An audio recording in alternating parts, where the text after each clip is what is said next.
In earlier chapters, we have seen how Western Europe, and especially England and France, by about 1700, came to occupy a position of power and influence in Europe as a whole.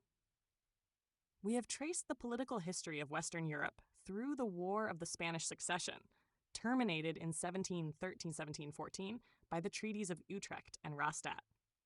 Affairs of Central Europe and Germany have been described for the period up to 1740. In that year, a new kingdom of Prussia and a new or renovated Austrian monarchy, each passing into the hands of a new ruler, stood on the eve of a struggle for ascendancy in Central Europe. As for Eastern Europe, we have observed the growing Western European influence on the government and commerce of an expanding Russian Empire. More important in the long run than these political events, and continuing throughout the 17th and 18th centuries, was the cumulative expansion of all forms of knowledge, which we saw in the rapid development of 17th century science and new social theories. Equally important was the growing wealth of Europe, or at least of the Atlantic region north of Spain. The new wealth, in the widest sense, meaning conveniences of every kind, resulted partly from the new technical and scientific knowledge, which in turn it helped to produce. And the two together, more wealth and more knowledge, helped to form one of the most far-reaching ideas of modern times, the idea of progress. This idea challenged the traditional deference to ancient authorities and fostered critical inquiry, creative innovations, and remarkable optimism in most spheres of social and intellectual life. Progress could include changes in the economy, in science and intellectual life, in education, in political institutions, and in most other forms of human activity. But in every context, a belief in the progressive direction of human history encouraged Europeans to assume that the future would be better than the past. Although the world wars and environmental problems of more recent times would eventually turn in 1973 provoke widespread anxieties about the historical consequences of new technologies, a belief in progress, even if somewhat chastened, remains a powerful cultural force in all modern societies. 509, the new wealth of Europe was not like the age-old wealth of the great empires in the East, said by Milton to shower on her kings barbaric pearl and gold. It consisted of gold, to be sure, but even more of bank deposits and facilities for credit, of more and better devices for mining coal, casting iron, and spinning thread, more productive agriculture, better and more comfortable houses, a wider variety of foods on the table, more and improved sailing ships, warehouses, and docks, more books, more newspapers, more medical instruments, more scientific equipment, greater government revenues, larger armies, and more numerous government employees.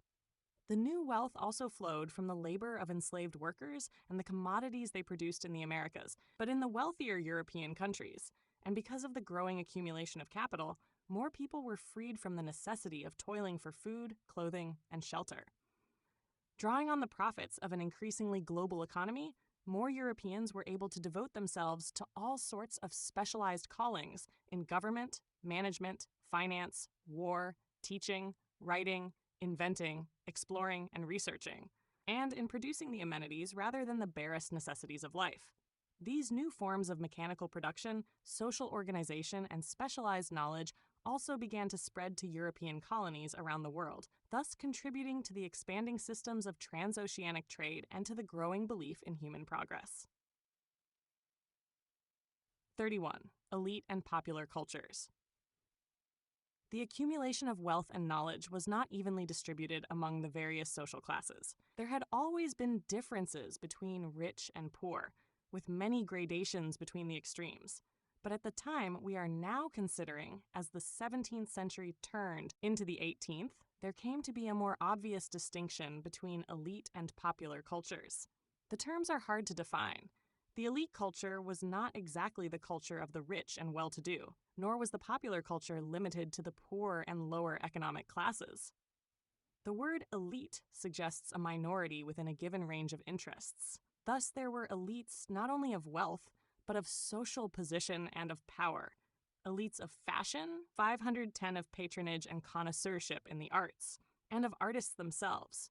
Elites of education, of special training as in medicine and law, and of discovery and accomplishment in technology and the sciences. In general, persons taking part in an elite culture could share in the popular culture by attending public amusements or simply by talking with their servants and other less educated persons who lived around them. But the relation was asymmetric. Those born into and living within popular culture could not easily share in the intellectual or social culture of the elites, at least not without transforming themselves, through education or marriage, which could occur only in exceptional cases. A main difference was simply one of language. At the popular level, people generally used a local form of speech, varying from one place to another, with a distinctive accent, and with words that had become obsolete elsewhere, or that might not be understood even a few miles away. In the Middle Ages, the use of Latin helped to overcome this linguistic diversity among educated elites, but Latin was becoming less common in even the most elite cultural groups by the late 17th century. After the invention of printing, the rise of national literatures, and the establishment of new schools, many of which were founded between 1550 and 1650, there came to be standard forms of English, French, 274 Italian, and other languages that all educated persons could speak and read. Grammar and spelling became regularized. Virtually all printing was in a national language when it was not in Latin. Because only a minority were able to get the necessary education, however, the mass of the people continued to speak as they did before. Their way of talking was now considered a dialect, a peasant language, or what was called patois in French or Volkssprache in German. And while it may be true, as some scientific philologists have long argued, that no form of speech is inherently better than another, it is also true that facility in the national language was a sign and privilege of elite culture until the spread of universal elementary schooling in the 19th century. It gave access to at least certain segments of the elite culture, as it continues to do today, and it enabled educated persons to participate in the elite institutions of government, commerce, and the professions. 511 national languages. The elite culture was transmitted largely by way of books, but it could also be acquired by word of mouth within favored families and social circles. The popular culture, by contrast, was predominantly oral, although it was also expressed in cheaply printed almanacs, chapbooks, woodcuts, and broadsides. Because it was so largely oral and left so few written records, popular culture is often difficult for historians to reconstruct, but it made up the daily lives, interests, and activities of the great majority in all countries. It must always be remembered that what we read as history, in this as in most other books, is mostly an account of the actions of small minorities, either of power wielders, decision makers, and innovators whose public actions affected whole peoples, or of writers and thinkers whose ideas appealed to a limited audience. Persons who were illiterate or barely literate changed their ideas more slowly than the more mobile and more informed members of the elite. Cultural changes initiated by such elites spread slowly, generation after generation, to wider social classes, so that what was characteristic of popular culture at a given moment, such as a belief in magic, had often been common to all classes a century or two before. All people and social classes make history and actively participate in the processes of historical change. But the new knowledge and wealth in early modern societies created new social distinctions, new hierarchies of cultural power, and new opportunities for educated persons. Oral versus print culture. The humanism of the Renaissance, being transmitted so largely through books and the study of Greek and Latin, remained limited to persons who were educated in the elite culture. The strength of the Protestant Reformation lay in combining the efforts of highly educated leaders, such as Luther and Calvin, with the anger, distress, disillusionment, and hopes of many very ordinary people. The new 5112 science and the ensuing 18th century Enlightenment emerged in the work of small numbers of researchers and writers, but their ideas slowly reshaped the thinking of others. The process of diffusion might be slow and uncertain. Astrology, for example, was in the Middle Ages a branch of scientific inquiry. In the 17th century, astrologers were still consulted by emperors and kings. Then both the clergy and secular thinkers denounced divination by the stars as a superstition and astrology was expelled from astronomy, but horoscopes still appear today in American and European newspapers. The differences of wealth, if not wholly decisive, were of great importance. Culture in the broader or anthropological sense of the word includes material circumstances of food, drink, and shelter. In some respects, the lot of the poor in the 17th century was worse than in the Middle Ages. Less meat was eaten in Europe because as population grew, there was less land available for the raising of livestock. With the growth of a market economy, many peasants raised wheat, but ate bread made of rye, barley, or oats, or even looked for acorns and 275 roots in times of famine. The consumption of bread by working people in France in the 18th century was about £1 per day per person, because little else except cabbages and beans was eaten on ordinary days. After 1750, the use of white bread became more usual. Meanwhile, the rich, or the merely affluent, developed more delicate menus prepared by well-trained professional cooks, one of whom is said to have committed suicide when his soufflé fell before it was served. Living Standards, 513. The School Teacher Punishes the Student, by Jan Miense Molenaar, Dutch, 1610 to 1668. New schools were founded throughout Europe during the 17th century.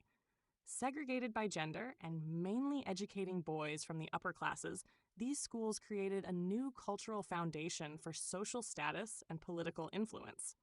As this painting by the Dutch artist Molenaar clearly shows, the schools of this era also taught proper social behaviors and punished students harshly whenever they acted in the wrong way. Mondadori Portfolio, Getty Images. In the towns, the poor lived in crowded, unsanitary buildings. And in the country, they lived in dark and shabby cabins where stoves only gradually replaced holes in the roof for the escape of smoke. The poor had no glass in their windows. The middle classes usually had a few glass windows, and the rich displayed their wealth, in part, by installing glass windows and mirrors throughout both their urban apartments and their country estates. In humble homes, the dishes were wooden bowls, slowly replaced by pewter, while china plates began to appear on the tables of the more well-to-do. Table forks, with one for each diner, originating in Italy, were brought to France in the 16th century by Catherine de' Medici, along with other items of Italian culture, and soon spread among those able to afford them, though Louis XIV still preferred to use his fingers. Silver bowls and pitchers were ancient, but 514276 became more elaborate and more often seen in upper-class circles. The poor had no furniture, or only a few benches and a mat to sleep on. The middle classes had chairs and beds. The rich not only had substantial furniture, but were becoming more conscious of style.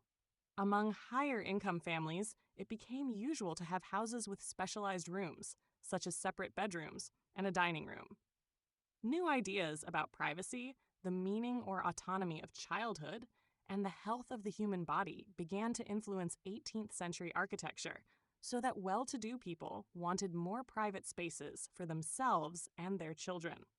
The prominent and the fashionable also fitted out larger rooms for social receptions and public entertainments, called salons in France, with walls of wood paneling, lighted by chandeliers reflected in mirrors, and provided with sofas and armchairs, which the invention of upholstery made more comfortable. The poor, after dark, huddled on chests or still sat together on the floor by a single candle. Housing conditions. In the use of beverages, the 17th century saw a different kind of progress, if that is the right word. Coffee and tea, along with sugar and tobacco, all imported to Europe from overseas, were exotic rarities in 1600, more widely enjoyed in 1700, and available to all but the very destitute by the late 18th century. Coffee shops developed and taverns multiplied. Cheap wines became more plentiful in southern Europe, as did beer in the north. The distillation of alcohol had been developed in the Middle Ages, when brandy, a distilled wine, was used as a medicine. By the 17th century, it was a familiar drink. Whiskey and gin also came into use at about this time. The taverns and coffee shops offered a place for neighborly gatherings for the middling and lower social classes, and writers began meeting in coffee houses to discuss their work, share gossip, or argue about public events. During this same era, 515 drunkenness became a more visible problem in European cities, especially among workers who could buy cheap gin or whiskey, but could not drink in domestic England of Tanthatheren, considers 2077 privacy. Drunken people were therefore often seen in the streets, as shown by Hogarth's pictures of Gin Lane in London about 1750. The migrations of displaced rural workers and the poverty in large cities also contributed to an increase in out-of-wedlock births and the abandonment of children. It was calculated that in Paris in 1780, there were 7,000 abandoned children for 30,000 births, but many of these infants were brought from the country to be deposited in the foundling hospitals of the city, which were overwhelmed. Coffee and Alcohol, Gin Lane by William Hogarth, English, 1697 to 1764. Hogarth showed both the popularity and dangers of alcohol in the lives of Britain's working classes, as in this illustration of drunkenness in the streets of London. Universal Images Group, Getty Images. The increasing import of coffee and tea made the 18th century coffee house a popular meeting place in large cities such as London and Paris. The London establishment portrayed here attracted an upper-class clientele, but coffee was becoming less expensive, and many coffee houses also catered to the lower classes. Culture Club / Getty Images. Despite the growing differences in wealth, housing, and education, there was much that persons of all classes and cultures still shared. Most important, in principle, was religion. The refined and the rude, the learned and the untutored, heard the same sermons in church, were baptized, married, and buried by the same sacraments, often by the same priest, and were subject to religious and moral obligations that transcended the boundaries of social class. Such was most likely to be the case in small communities of unmixed religion, or where the lord and lady of the manor attended the same church as the villagers. Where different churches existed, in fact, whether or not officially tolerated, religion played less of a role in social cohesion. In England, for example, the nonconformists, who succeeded the Old Puritans after the Stuart Restoration, developed a kind of middle-class culture that was noticeably different from the culture of the Anglican gentry. Rich people in both Protestant and Catholic countries sometimes had their own private chaplains or built their own family chapels. In towns that were big enough, 517 for socially diverse neighborhoods, some churches became fashionable and others merely popular. In any case, some people in the 17th century were not very religious at all. These less religious persons included those in inaccessible rural areas, as well as some of the poorest in the larger towns, who were often homeless migrants from an overcrowded countryside. Reforming bishops, especially in France, undertook to ameliorate the situation, so that the 17th century was a great age of internal missionary work. And it may be that in the following century, as skepticism began to pervade the elite culture, the popular culture became more Christianized than it had been in the past. Religion, rich and poor, were subject to the same diseases, the same dangers of tainted food and polluted water, and the same smells and filth in noisy streets littered with horse droppings, puddles, and garbage. But here too, of course, there were many social differences. In the elite culture, people depended on the daily assistance of servants and called on the medical advice of doctors, who had 278 been trained in the universities, while ordinary sufferers sought out popular healers, who were often women and whose remedies consisted of strange herbs or mysterious potions. Women did not become doctors because they could not attend universities. It also made a difference whether one rode through the streets in a coach, as the affluent did, or picked one's way on foot with the common people. Congestion was worst in rapidly growing cities, such as London, Paris, Amsterdam, and Naples, where the differences between wealth and poverty were both more extreme and more shockingly visible. There were recurrent fears of food shortages as crop failure and local famine struck this or that region, in which case some starved and some ate less, while those able to do so simply paid higher prices. In some towns, charitable organizations developed, often on the initiative of upper-class women, to finance and assist religious sisters in relief of the poor. Hunger and the fear of hunger, 508, sometimes produced riots, which however had little political significance, except insofar as upper-class people tried to make use of them for their own purposes. Health. It was also in less material aspects that the elite and popular cultures increasingly diverged. The upper strata set a new importance on polite manners, in which the French now set the tone, with much bowing, doffing of hats, and exchange of compliments, beside which the manners of ordinary people now seemed uncouth. The etiquette of princely courts became more formal, the court fools and jesters disappeared, and royalty surrounded itself not with rough retainers, but with ladies and gentlemen. About 1600, the plays of Shakespeare were staged in public theaters, where all classes mixed and enjoyed the same performance. But in the following century, it became usual for the upper classes to have private theaters. People of higher social position took to stylish dancing, which their children had to learn from dancing teachers, while plain people continued to cavort more spontaneously in country dances and jigs. For evening parties, the polite world met in salons to engage in the art of cultured conversation, while working people, especially in the country, met in a neighbor's house after the day's labors were over. Conversation was as important for the rural poor as for the educated elites, and while some of the men and women repaired their tools or mended their clothes, the gathered families engaged in local gossip, listened to storytellers, or learned something about the wider world when a literate person read aloud from one of the cheaply printed books that were now circulating in even the smallest villages. The traveling peddlers who sold such books became a kind of early precursor to modern internet communications, as they carried new information and practical advice to widely scattered communities across the European countryside. Politeness, etiquette, entertainment 599. Enough of these books have survived, along with popular almanacs, to make it possible to form some ideas of the mental horizons of the non-literate and inarticulate classes. They were often written by printers or their employees, or by others who were in effect intermediaries between the elite and popular cultures, and who purposely addressed themselves to what they knew of popular interests. The almanacs purveyed astrological observations, advice on the weather, proverbs, and scraps of what had once been science but was now offered as occult wisdom. Other little books undertook to teach the ABCs, or told how to behave in church, how to approach persons of the other sex, how to show respect for superiors, or how to compose a proper letter of love, thanks, or condolence, or have such a letter written by the professional letter writers to whose services illiterate persons resorted. Still others put into print the stories that had long circulated in the oral tradition, fairy tales, saints' lives, or accounts of outlaws, such as Robin Hood. Miracles, prodigies, witches, ogres, angels, and the devil figured prominently in such narratives. 279 popular books.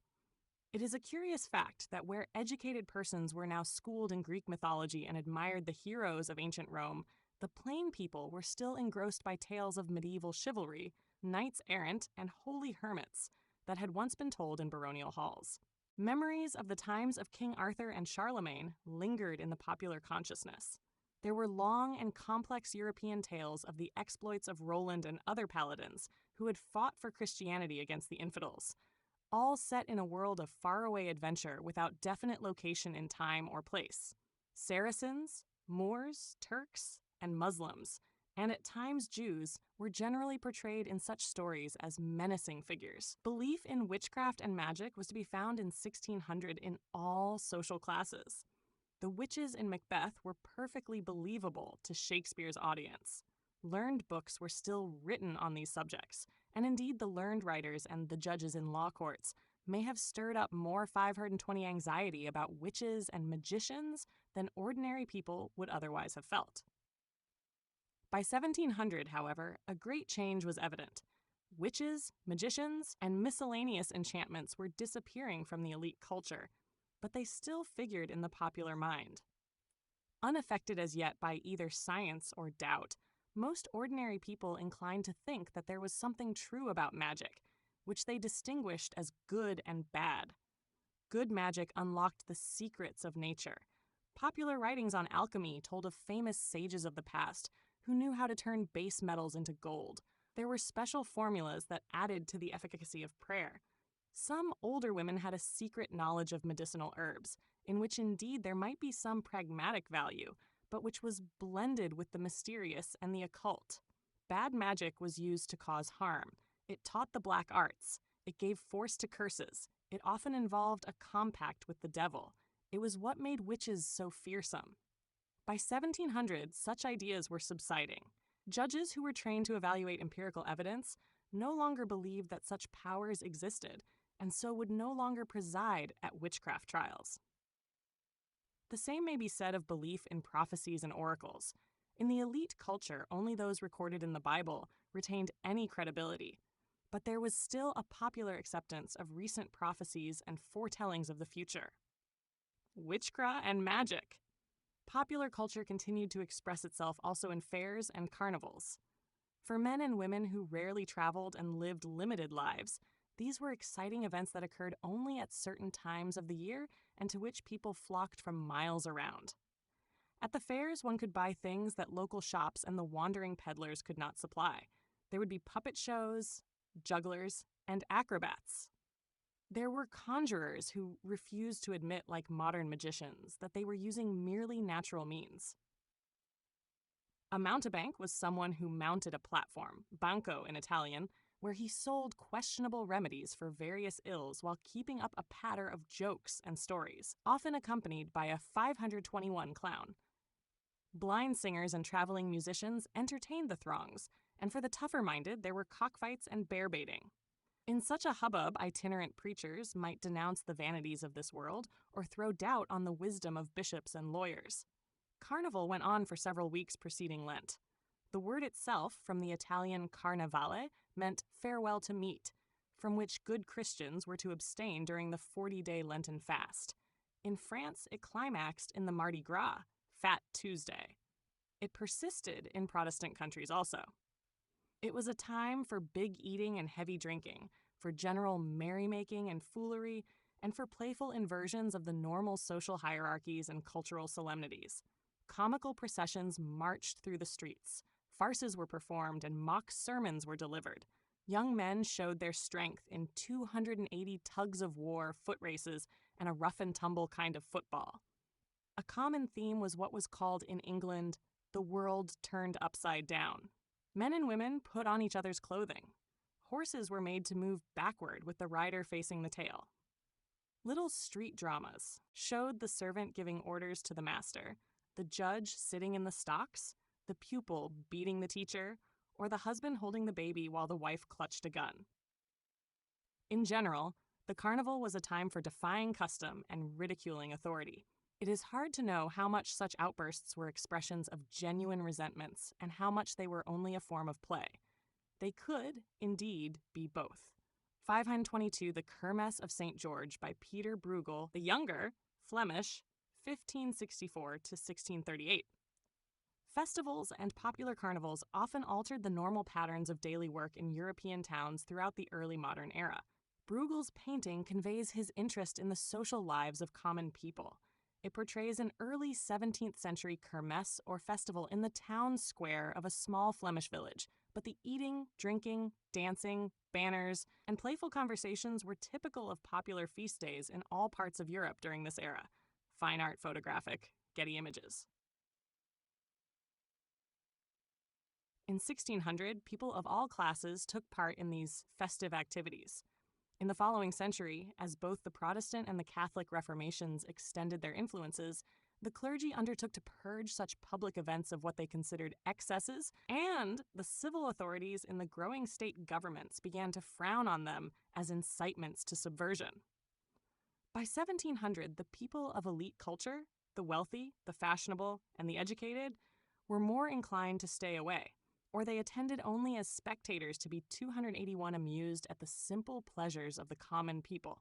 In the 18th century, as the various elites took to more formal manners and to neoclassicism in literature and the arts, the gulf between the elite and popular cultures widened. The clergy campaigned against the belief in 523 magic and tried to restrain the faithful in the matter of pilgrimages and veneration of dubious local saints. As the medical profession developed, the popular healers and vendors of mysterious nostrums were seen as charlatans and quacks. As scientific and other knowledge increased among educated elites, Those who lacked such knowledge appeared to be simply superstitious or ignorant. It may be said both that the elites withdrew from the popular culture and that the people as a whole had not yet been brought into the education and science of an evolving elite culture. In any case, class distinctions became sharper than ever. But nothing ever stands still, and before the year 1800, there were persons in the elite culture who were beginning to rediscover the people, to collect ballads and fairy tales, and to lay a cultural foundation for what 19th century nationalists would call folklore. 32. The global economy of the 18th century. The opening of the Atlantic in the 16th century, it will be recalled, had reoriented Europe. In an age of oceanic communications, Western Europe became a center from which America, Asia, and Africa could all be reached. A global economy had been created. The first to profit from it had been the Portuguese and Spanish, and they retained their monopoly through most of the 16th century. But the gradual decline of the Portuguese and Spanish paved the way for the triumph of the British, the French, and the Dutch. In the 18th century, the most important economic development was the expansion of the global economy and the fact that Europe became incomparably wealthier than any other part of the world. Commerce and industry in the 18th century. The increase of wealth was brought about by the methods of commercial capitalism and handicraft industry. Though the Industrial Revolution in England is usually dated from 1760 or 1780, it was not until the 19th century that the use of steam engines and power-driven 524 machinery and the growth of large factories and great manufacturing cities brought about the conditions of modern industrialism. The economic system of the 18th century, while it contained within itself the seeds of later industrialism, represented the flowering of the older merchant capitalism, domestic industry, and mercantilist government policies that had grown up since the 16th century. Most people in the 18th century lived in the country. Agriculture was still the greatest single industry and source of wealth. Cities remained small. London and Paris, the largest of Europe, each had a population of 600,000 or 700,000, but the next largest cities did not much exceed 200,000, and in all Europe at the time of the French Revolution in 1789, there were only 50 cities with as many as 50,000 people. Urbanization, however, was in itself no sign of economic advancement. Spain, Italy, and even the Balkan Peninsula, according to an estimate made in the 1780s, each had more large cities, over 50,000, than did Great Britain. Urbanization did not equate with industry, because most industry was carried on in the country by peasants and part-time agricultural workers who worked for the 282 merchant capitalists of the towns. Thus, while it is true to say that most people still lived in the country, it would be false to say that their lives and labors were devoted exclusively to agriculture. One English estimate, made in 1739, held that there were 4,250,000 persons engaged in manufactures in the British Isles, a figure that included women and children and comprised almost half the entire population. These people worked characteristically in their own cottages, employed as wage earners by merchant capitalists under the domestic system. Almost half of them were engaged in the weaving and processing of woolens. Others were in the copper, iron, lead, and tin manufactures, others in leather goods. Much smaller were the paper, glass, porcelain, silk, and linen trades. And smallest of all, in 1739, was the manufacture of cotton cloth, which accounted for only about 100,000 workers. Non-agricultural occupations were thus already important and widespread in the pre-industrial age. 525 Rural industry. Most people who were engaged in manufactures in 18th century Europe still worked in their own rural homes. This engraving from the early 1780s shows 3 women at work on cloth in an Irish cottage where they are spinning and winding thread, while another woman contributes to the domestic production by preparing a meal and watching a child. SSPL, the Imageworks. Even with half its population engaged at least part of the time in manufactures, however, England was not yet the unrivaled manufacturing country that it was to become after 1800.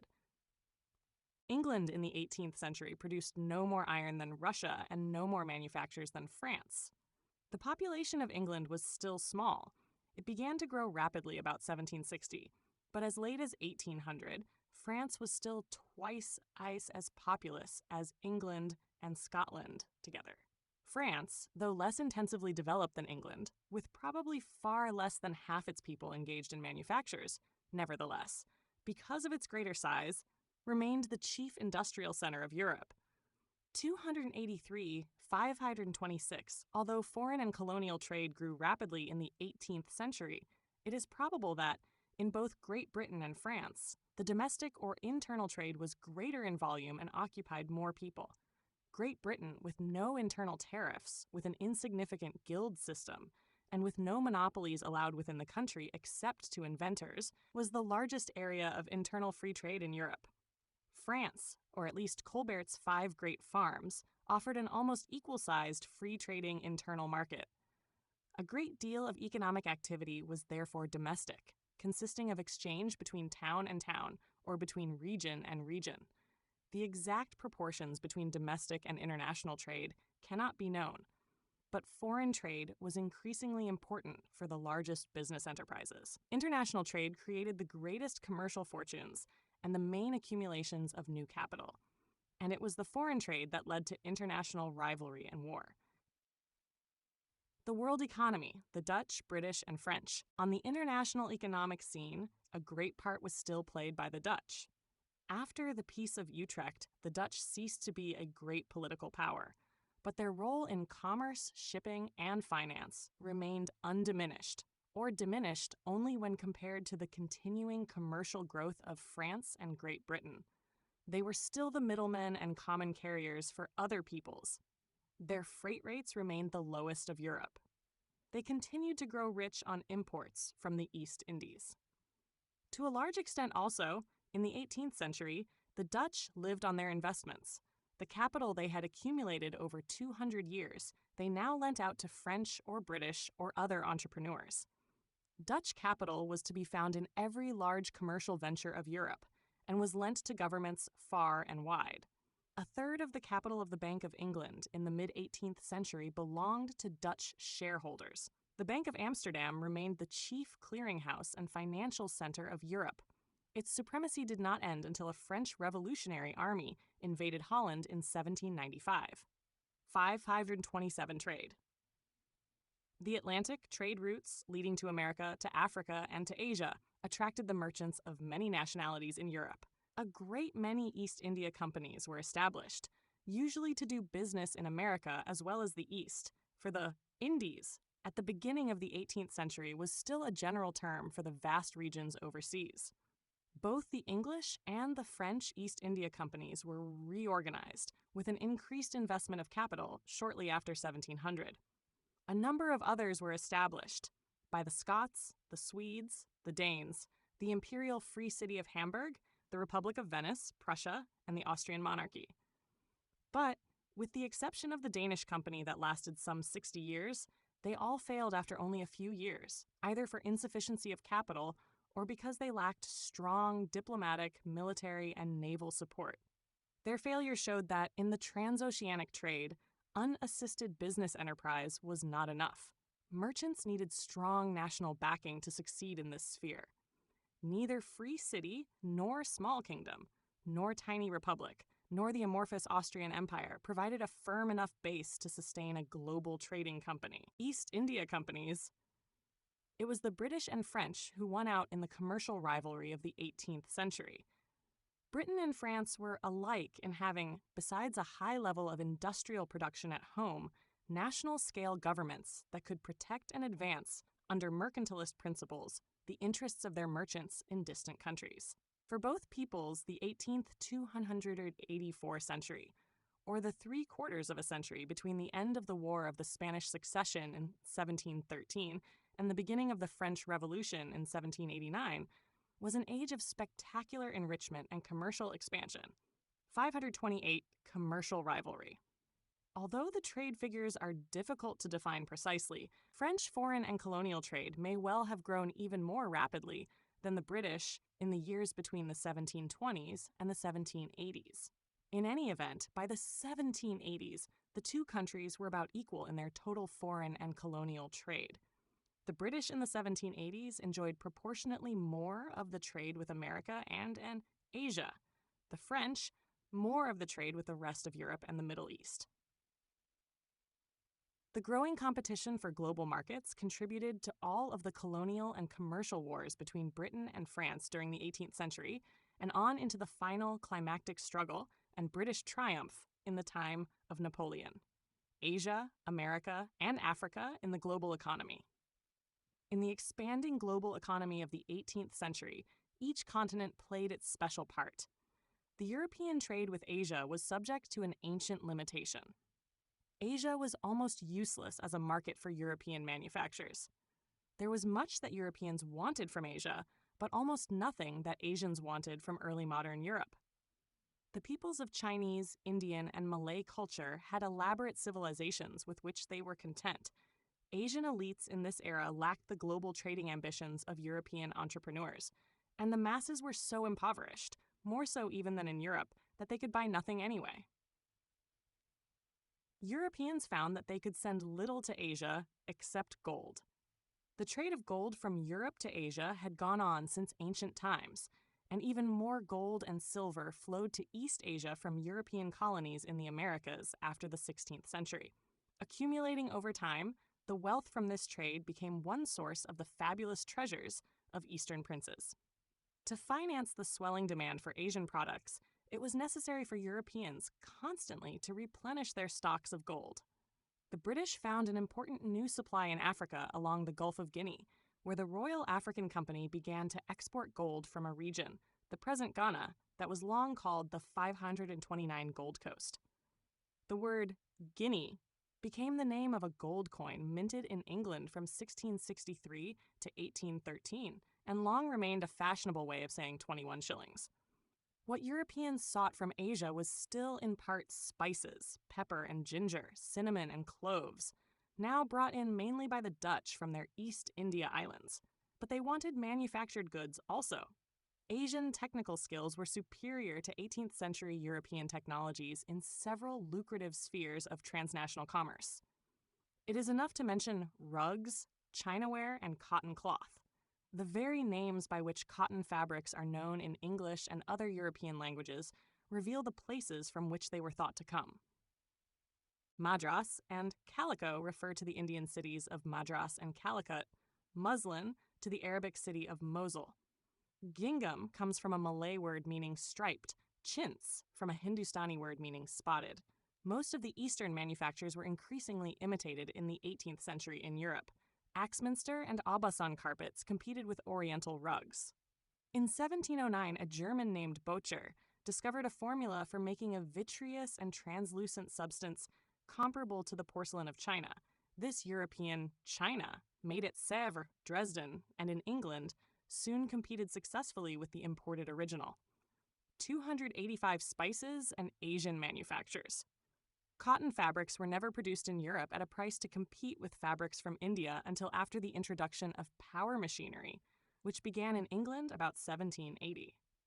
Before that date, the European demand for Indian cotton goods was so heavy that the woolen, linen, and silk interests became alarmed. They could produce nothing like the sheer muslins and bright calico prints that caught the public fancy. Many governments, seeking to protect the jobs and capital involved in the old European textile industries, simply forbade the import of Indian cottons altogether. But it was a time of many laws and little enforcement. The forbidden fabrics continued to come in, and the English writer Daniel 530 Defoe observed in 1708 that, despite the laws, cottons were not only sought as clothing by all classes, but crept into our houses, our closets, and bedchambers. Curtains, cushions, chairs, and at last beds themselves were nothing but calicos or Indian stuffs. Gradually, in the face of tariff protection for infant industries in Europe and the rapid growth of European cotton manufactures, import of cottons and other manufactures from Asia declined. After about 1770, most of the imports of the British East India Company consisted of tea, which was brought from China. The Americas, including the West Indies, bulked larger than Asia in the 18th century trade of Western Europe. The American trade was based mainly on sugar, a popular commodity that generated enormous profits for European traders throughout the 18th century. Sugar had long been known in the East, and in the European Middle Ages, little bits of it had trickled through to delight the palates of lords and prelates. In the early modern era, however, the production and consumption of sugar were transformed. Europeans began to bring sugarcane into the Americas from South Asia and the Middle East in the 16th century, and after about 1650, sugar became the most important cash crop in Europe's Caribbean colonies. A whole new economic system arose in the West Indies over the next few decades. It was based on the plantation. A plantation was an economic unit consisting of a considerable tract of land, a sizable investment of capital, often owned by absentees in France or England, and a force of impressed labor, supplied by enslaved black workers brought from Africa. Sugar, produced in quantity with cheap labor at low cost, proved to have an inexhaustible market. Sugar and the plantation system. The 18th century was the golden age, economically speaking, of the West Indies. From its own islands alone, during the 80 years from 1713 to 1792, Great Britain imported a total of 162,000 pounds worth of goods, almost all sugar. Imports from India and China in the same 80 years amounted to only 104,000 pounds. The little islands of Jamaica, Barbados, St. Kitts, and others, as suppliers of Europe, not only dwarfed 531 the whole mainland of British America, but the whole mainland of Asia as well. For France, less well established than Britain on the American mainland and in Asia, the same economic pattern developed with even greater commercial force. France controlled the richest of all the Caribbean sugar colonies, Saint-Domingue, on the island that the English called Santo Domingo, which is now divided between Haiti and the Dominican Republic. Slave trade. The plantation economy, first established in sugar and later in cotton, after 1800, brought Africa into the foreground. Slaves had been obtained in Black Africa from time immemorial, by the Roman Empire and later by the Muslim world, both of which, however, enslaved blacks and whites indiscriminately. After the European discovery of America, enslaved blacks were taken across the Atlantic by the Spanish and Portuguese to provide labor in places where disease and abuse had decimated the Native American populations. Dutch slave traders also took enslaved Africans to Virginia in 1619, a year before the arrival of the first English pilgrims in Massachusetts. But slavery in the Americas before 1650 may be described as less systematic. With the rise of the plantation economy after 1650, and especially after 1700, 286 it became a fundamental economic institution. Slavery now formed the labor supply of a very substantial and heavily capitalized branch of world production. About 920,000 blacks were landed from Africa on the island of Jamaica alone between 1700 and 1800, and roughly 800,000 enslaved people were brought to the French colony of Saint-Domingue. The 18th century thus became the most active era in the long history of the Atlantic slave trade. Seeking the steady flow of profits that came mostly from an insatiable demand for slave labor on Caribbean and Brazilian plantations, European slave traders moved more than 5 million enslaved Africans to the Americas during the 100 years after 1700. It is certain that, until well after 1800, far more Africans than Europeans, 532, made the voyage to the Americas. And these manacled, disoriented, vulnerable human beings were transported everywhere where the most dehumanizing conditions of overcrowded slave ships.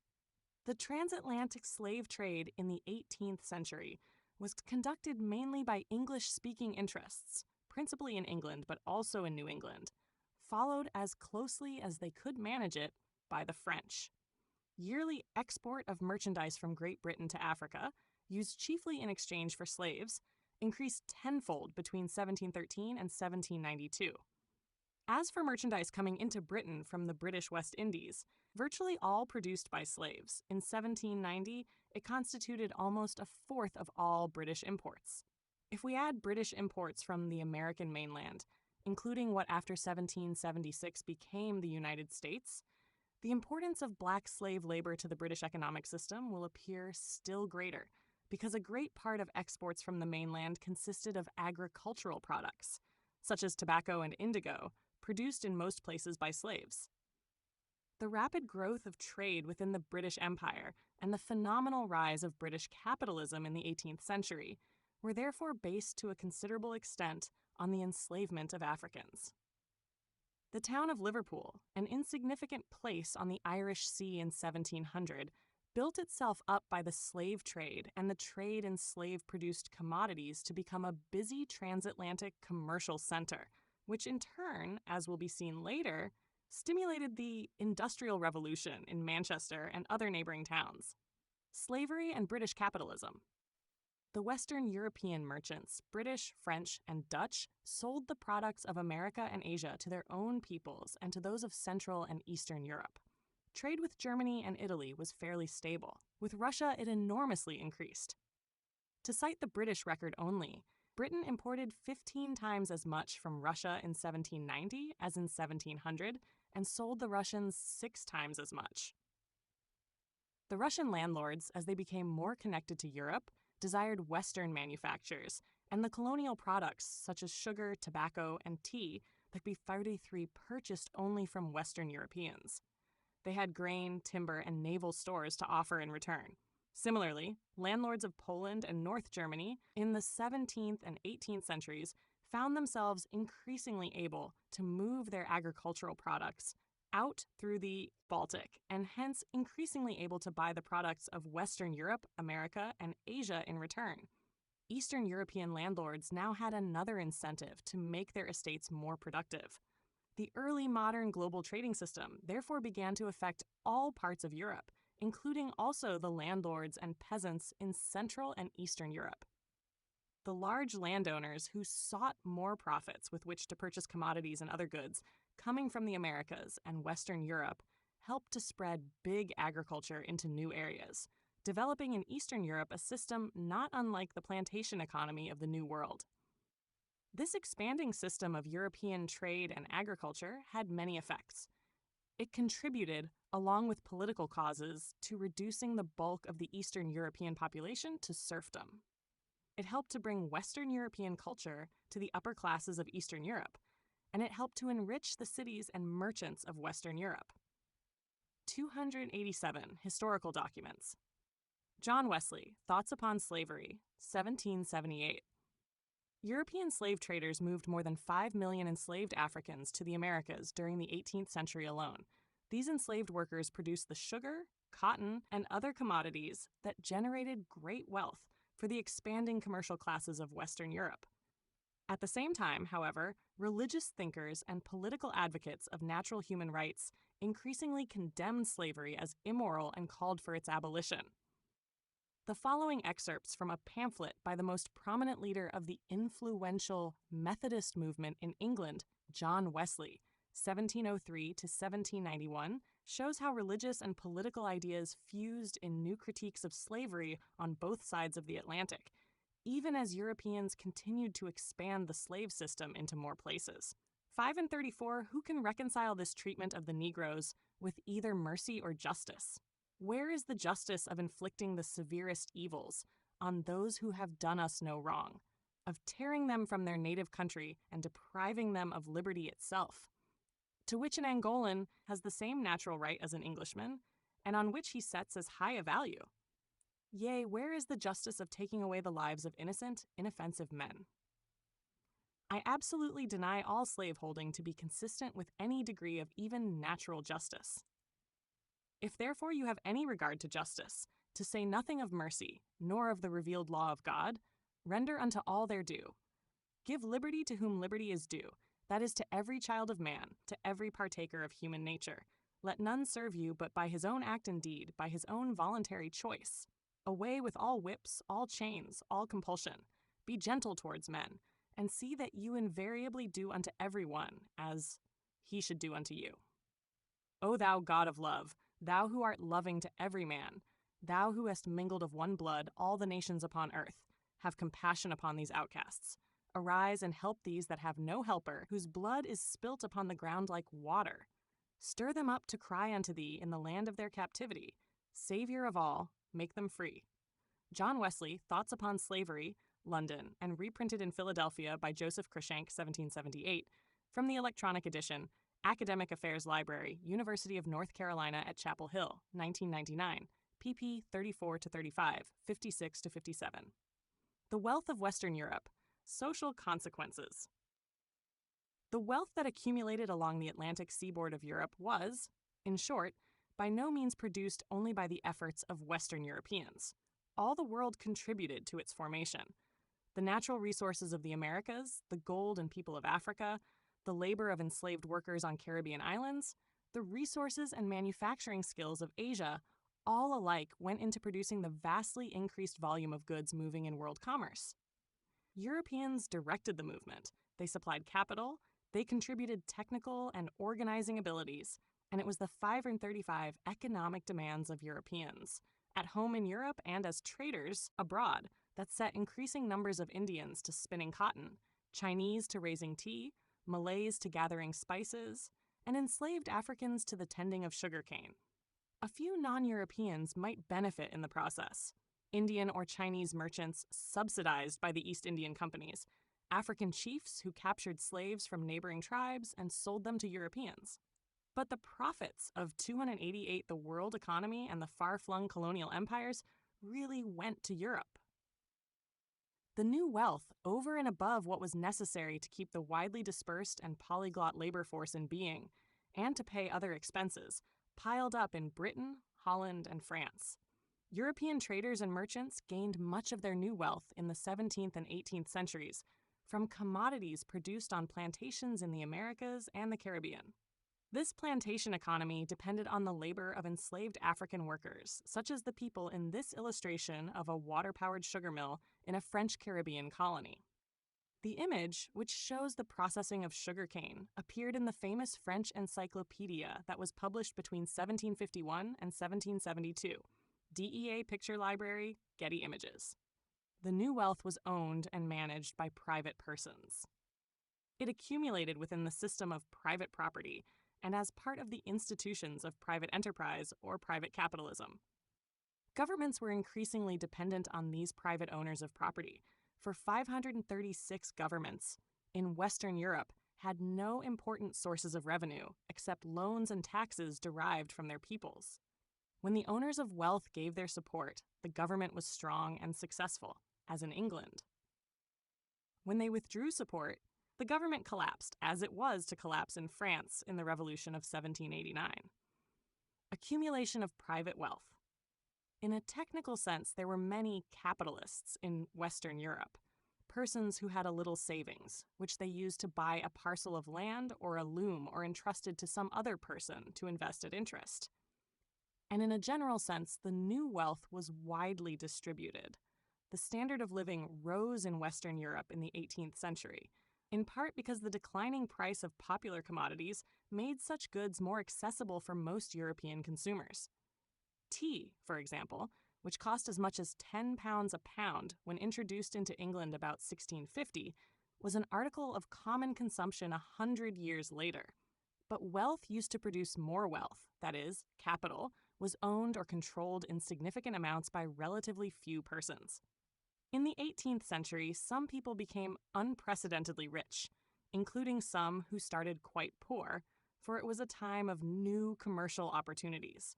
The great intermediate layers of society, 289, became noticeably more comfortable, and the people at the bottom, such as the serfs of Eastern Europe, the Irish peasantry, the dispossessed farm workers in England, and the poorest peasants and workers of France, were worse off than they had been before. The poor continued to live in hovels.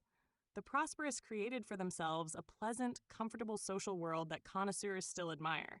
A new 18th century world of well-ordered Georgian homes, closely cropped lawns and shrubs, furniture by Chippendale or a la Louis XIV, coach and four, family portraits, high chandeliers, books bound in Morocco, and a staff of servants below stairs. 537 families enriched by commerce, especially the daughters, mixed and intermarried with older noble families who owned land. Women thus played an essential economic role in the carefully arranged marriages that both protected and increased the wealth of upper-class families. Landowners needed the capital that could be acquired through marriages with the daughters of wealthy traders. Prosperous entrepreneurs sought the landed properties that might come into their families through marriages with women of the old aristocracy. But marriage was only one of the ways in which the old and new wealth of Europe came together. The merchants in England or France no sooner became prosperous than they bought themselves a landed estate. In France, they might also purchase a government office or patent of nobility. At the same time, the landowning gentlemen, especially in England, no sooner increased their landed income than they invested the proceeds in commercial enterprise or government bonds. The two forms of property, bourgeois commerce and aristocratic land, tended to merge. The various propertied interests usually worked harmoniously together, but the unpropertied classes, the vast majority, could influence the government only by riot and tumult. The 18th century, though an era of rapid commercial expansion, was on the whole an age of considerable social stability in Western Europe. It was the upheavals of the French Revolution 290 that would eventually disrupt and transform much of the social and political order that had developed since the late 17th century through the fusion of commercial and landed wealth. The merging of bourgeois and aristocratic wealth. The foregoing might be illustrated from the lives of thousands of men and women. Two examples are enough, one English and one French. They show the working of the world economic system, the rise of the commercial class in Western Europe, and the role of that class in the political life of the Western countries. 538 Thomas Pitt, called Diamond Pitt, was born in 1653, the son of a parish clergyman in the Church of England. He went to India in 1674. Here he operated as an interloper, trading in defiance of the legal monopoly of the East India Company. Returning to England, he was prosecuted by the company and fined £400, but was rich enough to buy the manor of Stratford, and with it the borough of Old Sarum, a rotten borough that gave him a seat in the House of Commons without the trouble of an election. He soon returned to India, again as an interloper, where he competed so successfully with the company that it finally took him into its own employment. He traded on his own account, as well as for the company, and he defended the position of the company in Chennai, a city then called Madras, against the local ruler of the Carnatic, the coastal area around Chennai, buying him off with money. Thomas Pitt. In 1702, though Pitt's salary was only £300 a year, he purchased a 410 uncut diamond for £20,400. He bought it from an Indian merchant who had himself bought it from an English skipper, who in turn had stolen it from the slave who had found it in the mines and who had concealed it in a wound in his leg. Back in Europe, Pitt had his diamond cut at Amsterdam and sold it in 1717 to the regent of France for £135,000. The regent put it in the French crown. It was appraised at the time of the French Revolution at £480,000. Diamond Pitt died in 1726. One of his daughters became the Countess of Stanhope, and one of his sons became the Earl of Londonderry. Another son became father to the William Pitt, who guided Britain through the 7 Years' War with France, and who was raised to the peerage as the Earl of Chatham. The city of Pittsburgh was named for this Pitt, so that a fortune gained by unconventional or illicit means in India later gave its name to a frontier settlement in the interior of America. Chatham's younger son, the second William Pitt, became prime minister at 24. The younger Pitt guided Britain through its wars with revolutionary France and Napoleon until his death in 1806 during the high tide of the Napoleonic Empire. 539 Mr. Richard Bull and His Wife by Arthur Device, English 1712 to 1787. The prosperity of the upper classes in 18th century England supported the culture and comforts of the kinds of people who are represented in this painting. Expanding global trade provided a pleasant, comfortable life for increasingly wealthy European elites, and a new market for good furniture, fine art, and portrait artists such as Arthur Device. Getty Images. Jean-Joseph Laborde was born in 1724, of a bourgeois family in southern France. but his career showed how commercial wealth could transform a person's social position. He went to work for an uncle whose trading business connected French commerce with both Asia and the Americas. From the profits, he built up vast plantations and slaveholdings in the colony of Saint-Domingue. His ships brought sugar to Europe and returned with prefabricated building materials, each piece carefully numbered, for his plantations and refineries in the West Indies. Wealth from the sugar trade enabled him to become one of the leading bankers in Paris. His daughter became the Countess de Noailles. He himself received 540th the title of Marquise, which he did not use. He bought manors and chateaux near Paris.